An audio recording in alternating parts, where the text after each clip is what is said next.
High বন্ধুরা, welcome subscribe আমার নতুন একটা ভিডিওতে। এখন কটা বাজছে? এখন বাজছে 7:15। আমি উঠেছি কোনো 7টার সময়, উঠে এই ফুল সব তুলে নিয়ে এলাম। এখন থেকে ব্লগটা শুরু করছি, তোমরা দেখতে থাকো। আর চারিদিকে খুবই কুয়াশা পড়েছে।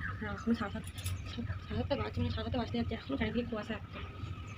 আমি জানি আমার ভিডিওটা খুব একটা ভালো হয় না, ক্যামেরার সামনে কথা বলতে খুবই খারাপ, মানে নিজেকে বোকা লাগে। প্রথমবার তো তোমরা দেখতে থাকো, তাও যদি ভালো লাগে তাহলে লাইক কমেন্ট শেয়ার করে একটু পাশে দিবে সবাই। আমার বড় মশাই চলে এসেছে, ও ঠাকুরকে ফুল দিতে চলে এসেছে।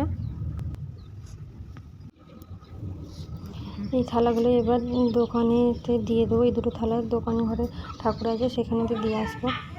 আমরা চা খেতে চলে এসেছি। চা আর রুটি ছিল।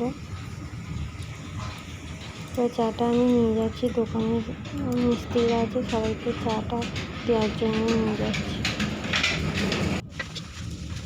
এবার আমি দুপুরে কী রান্না বান্না হবে সেগুলো কেটে কেটে দেখাবো। দোকানটা কী হবে, দোকানে কিসের দোকান, আরও কাজ আছে এরপরে। মা এক বালতি কাপড় চোপড় কেচে দিয়েছিল, সেগুলো আমি ছাদে মিলতে নিয়ে চলে এলাম। যেহেতু রোদ ওঠে না এখনও, তাও মিলে দিলাম। রোদ নিশ্চয়ই উঠবে, কুয়াশা হলেও বেলাতে রোদ ওঠে।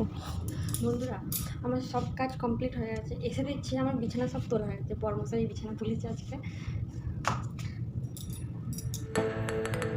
সকাল থেকে পুজোর জোগাড় করে নিয়েছি। আমার পুজো জোগাড় করতে খুব ভালো লাগে, তাই বামুন আসবে, বামুন পুজো করতে আসবে বাড়িতে, সেই জন্য সকাল থেকে পুজোর জোগাড়টা করে নিই। ওই বামুন এলে পুজো করে চলে যায়। আজকে একটা জায়গায় যাবো, তোমরা দেখতে থাকো যে আমরা কোথায় যাচ্ছি। আমি ভিডিও মেরেছি, বাড়িতে ঠান্ডা সোয়েটার না পরে কোথাও বেরোলেই যাবো। বাইকে যাবো, প্রচণ্ড ভালো লাগবে। বরং এখন আসেনি, ও আসবে, এসে রেডি হবে, তারপরে একসাথে বেরোবো আমরা। তারপরে আমরা বেরিয়ে পড়লাম। চারিদিকে এত সবুজ, তারপরে সর্ষে ফুল হয়েছে মাটিতে।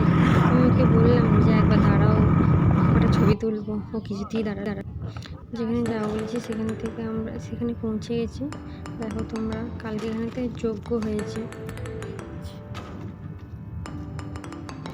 তোমাদেরকে চারিদিকটা ঘুরিয়ে দেখালাম। আমাদের কাজ মিটে গেছে, তারপর আমরা বাড়ির উদ্দেশ্যে বেরিয়ে পড়লাম। তোমাদের যদি ভিডিওটা ভালো লেগে থাকে তাহলে লাইক কমেন্ট শেয়ার করে দিও প্লিজ। আর তোমরা সবাই সুস্থ থেকো।